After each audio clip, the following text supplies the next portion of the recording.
On that note, we will be heading into our next session. We'll be a bit trying to be on the agenda on point because you know that our closing keynote will be headed by our Honourable Minister of Women and Child Development Government of India, Srimati Smriti Irani. So we need to make sure that everything else, and with respect to that other speakers will also be joining us, will be precise, slick, and effective. Exactly just that. Well, as I'm just going to lead you all into the next session, ladies and gentlemen, how many of you know Chabi Rajawat? I'm sure a lot of us. Do you know what is she known for? Ma'am, if you want to just say, anybody wants to say why is she known for? What is she known for?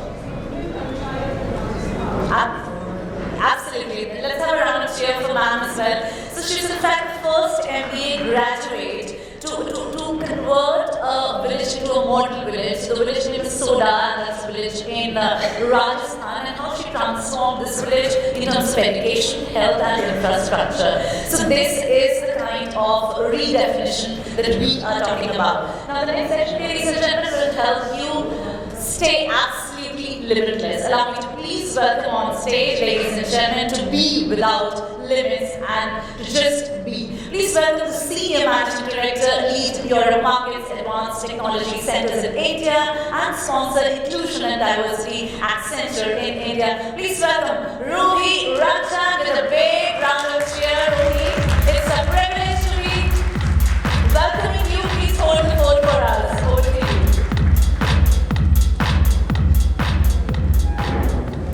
you. Good morning.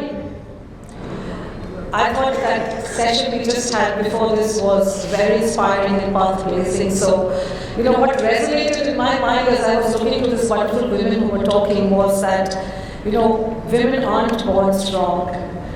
It's the reason they walk through the storms which make them strong. So, this is an ode to all the women who are here and who have achieved significant success in this life. I think what you see over here is just not a picture of the women in Accenture. And I just want to shift the narrative to these women who are extremely powerful in their own rights. And happy International Day to all of you, because this is a special occasion for all of us to recognize our women achievers. These women who have blazed the path, stood up, and made us proud in everything that they've done. And I'm extremely proud to be sharing their stories today. It's got nothing to do with me, it's nothing to do with Accenture. It's all about these wonderful women and the men who've supported our women to scale and be limitless.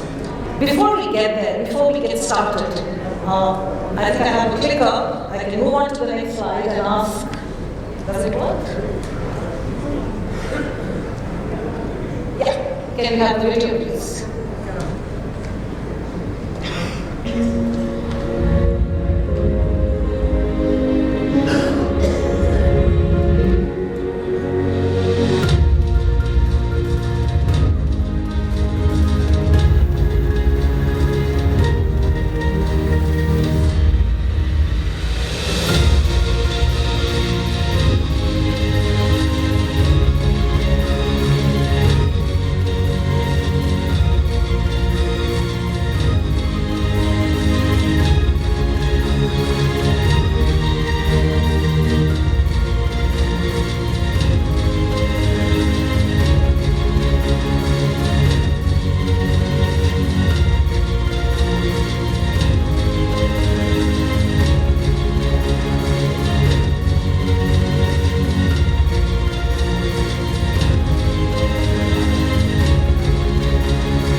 This year, our theme for International Women's Day to inspire our women is to be without limits. Because being without limits is a way of life at Accenture today. It gives our people, our women, a chance to be equal. It provides them with a very safe environment to go ahead and live their dreams, be and grow and provide an environment which allows other women to be nurtured. And here all the panelists say that how do we provide our women to be more successful? So this year we decided that our statement, our inspiration statement for our women is going to be without limits, short yet powerful, because it provides our women what we've been doing for years, an environment which allows them to dream big. And there are reasons when we do that, right? So because I truly believe the starting point for success and achievement is always the same. It is to dream big dreams. And when you start dreaming big dreams, what really happens to you, the first step in that direction is to cast off your limitations, to understand that what stops you from being great. And then you decide what you want to be. And we want to give every woman an opportunity to be limitless in the fields that they chose, to be able to live their passions not one day, but every day of their careers at Accenture today. And these are the women who have blazed the path for other women. And we're not a small organization. I don't know how many of you know what Accenture globally is. We are 750,000 globally. And what's very important for an organization like Accenture is that we want to be an equal opportunity provider, not only for our women, but also for people with disabilities, people who have different sexual orientation, people from our communities. It's a very holistic and intentional approach. So what made us do this? What really happened?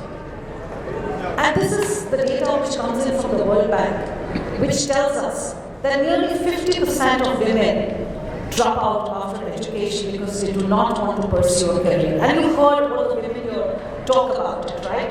And it's even worse in India. You know, India is the largest producer of STEM graduates in the world.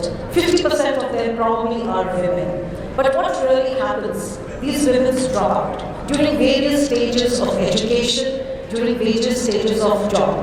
And then somewhere around their 30s, 35 years, we feel that the number of women drop out even further because they do not have an ecosystem which allows them to continue.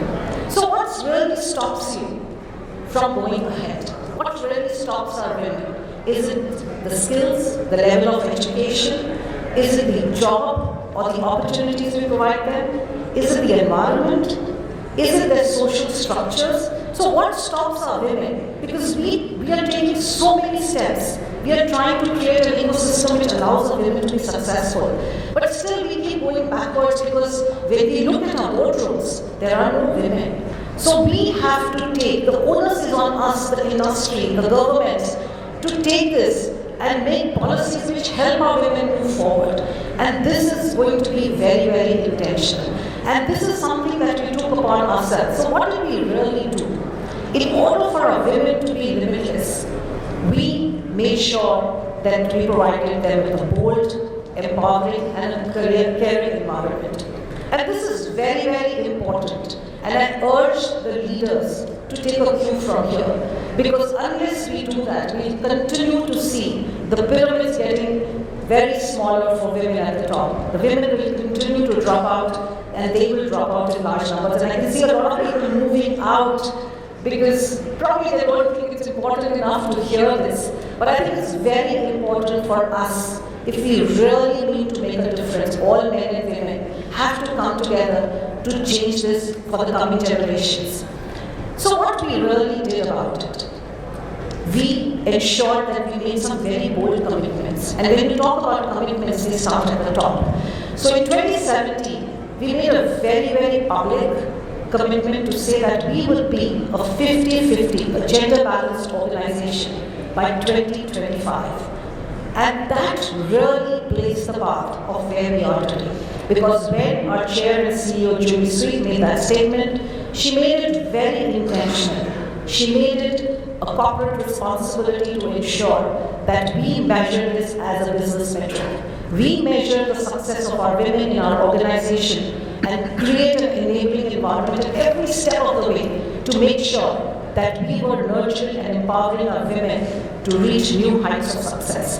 And I am a business leader today, and I am the lead for inclusion and diversity. I lead a market which is close to about 58,000 employees. And I'm very proud to say didn't achieve this success just because I was an IIT graduate and had all the right skills. It was the environment, it was the nurturing, it was the path that the organization created for me, and I lived up to their expectations. So I think it's very important for leaders to make sure that you have the right role models. And I have a lot of women in the room from Accenture today who are there and who are blazing this path ahead. And I'm very proud to say that they'll continue to do this in years to come. So I think if you are a leader at whatever level in your organization, I think you have to make a very visible and a very bold commitment and track this as a business metric to ensure that the organization is doing the right thing to nurture our women.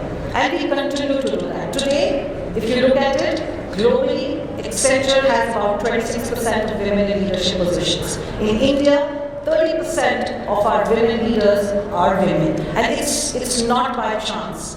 It is very, very intentional.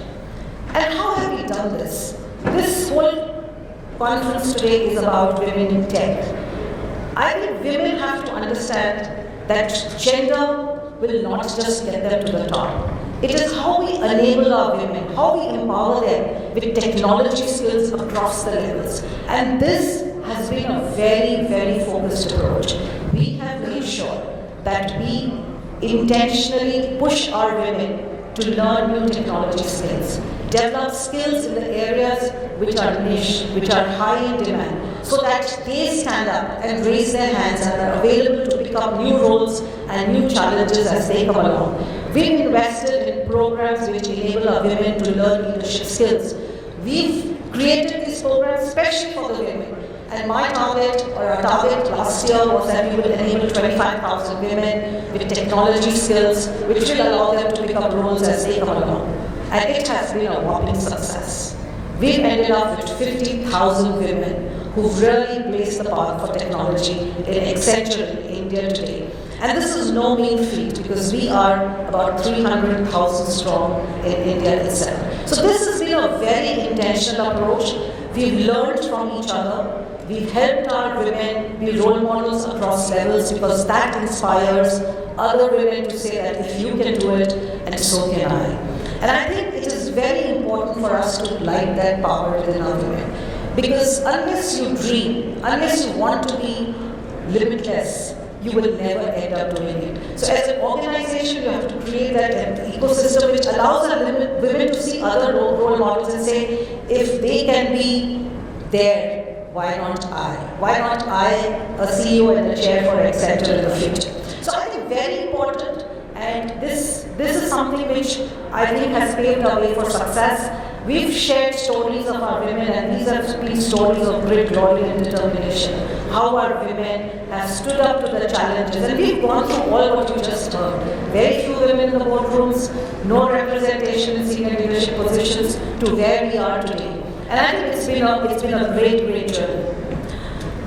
We've also understood that women require nurturing, they require care, they require significant interventions at different stages of life and career.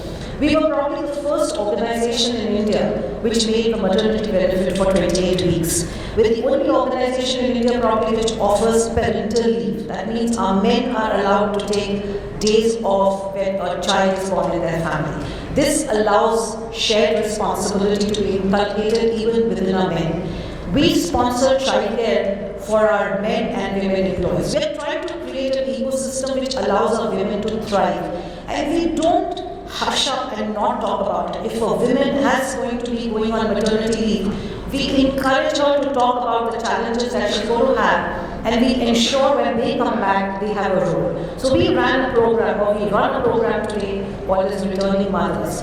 And this program has 99% absorption of women when they come back from maternity.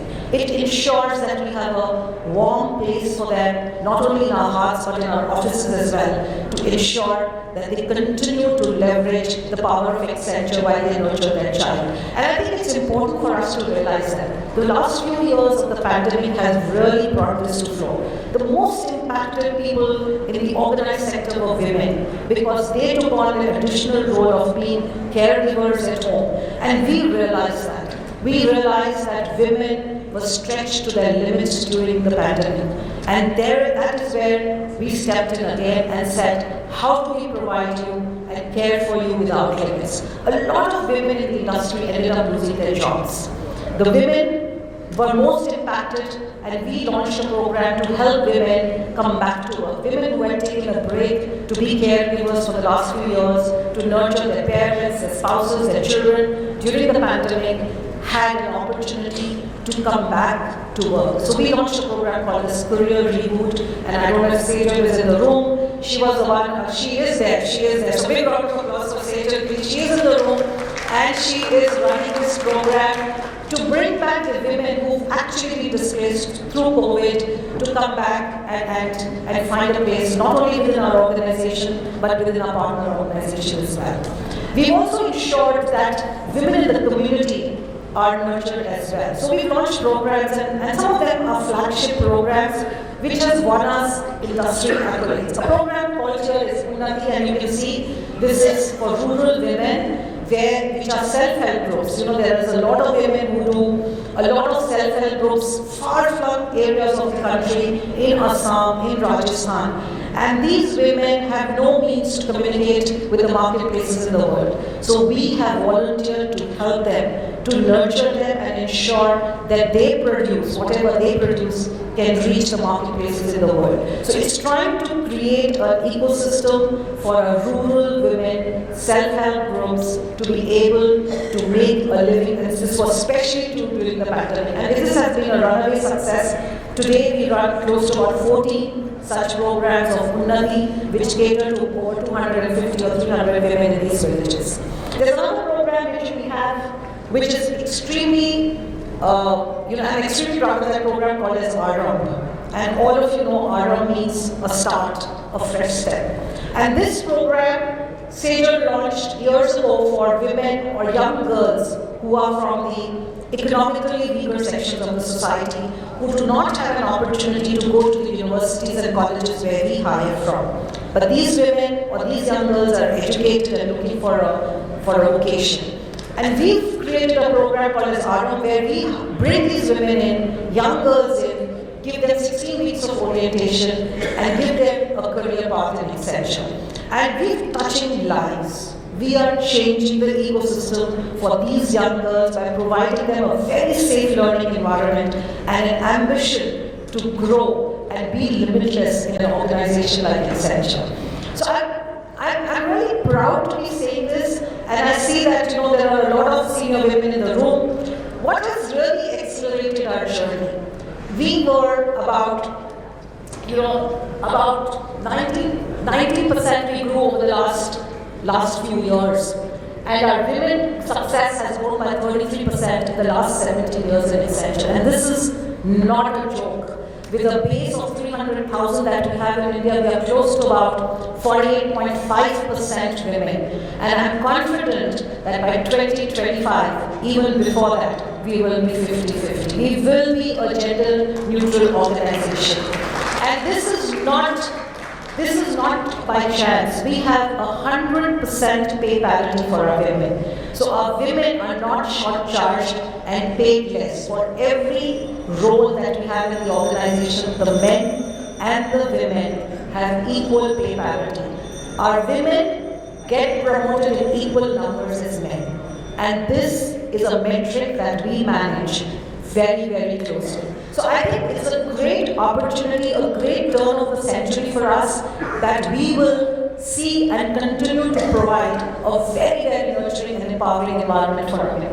And these are some of the reasons why we've been able to do it, and I keep talking about it, that today, if you are heading an organization, I think it's very, very important for you to take this upon yourself as a personal agenda to ensure that we take inclusion and diversity not as a good to have, but as a business direction for us. And this is where probably I want to end with and say these are the numbers which speak for ourselves, and these are our global numbers. So today, 50% of the board of directors, where we didn't have women several years ago in our board, 50% of our board of directors today is women globally in Accenture. Today, 50% of our hires are women, and we track this very, very closely. And at lower levels of the pyramid, this is probably about 55% of young college graduates that we move into the organization. 47% of people who get promoted are women today in Accenture. 45% of women, like me, are in a P&L role, who manage revenues and build success for the organization. So it's not that women are doing non-leadership roles, and there are a lot of them in this room as well. Also, I think it's very important for us to understand that this is a journey. This is not the end. Even if we get to 50-50, it will continue to be a journey for us to not only attract, retain, but also provide opportunities for our women to grow. And I know I have a lot of people to thank for where we are today. And some men are in the room from Accenture who braved and tried to be here. Gaurav and Deepak, I think you're representative examples of men who've decided that they wanted to be here because that is how we deal with it. That once you create a culture of equality within an organization, it becomes important for everybody to chip in. So today, the senior managing directors, the managing directors in the firm are advocates for equality. And this is not because we are pushing them to do it. They truly believe in it. Because we've created a culture of equality where we contribute it, we manage it, we run it, and we continue to evaluate and see where we can take mid-course correction. So thank you so much for giving me an opportunity to come and share the Accenture experiences today. It's been a pleasure to be here and hear from all of you, and thank you so much. Wishing you all the very best in your inclusion and diversity journeys. And once again, a very happy International Women's Day to all.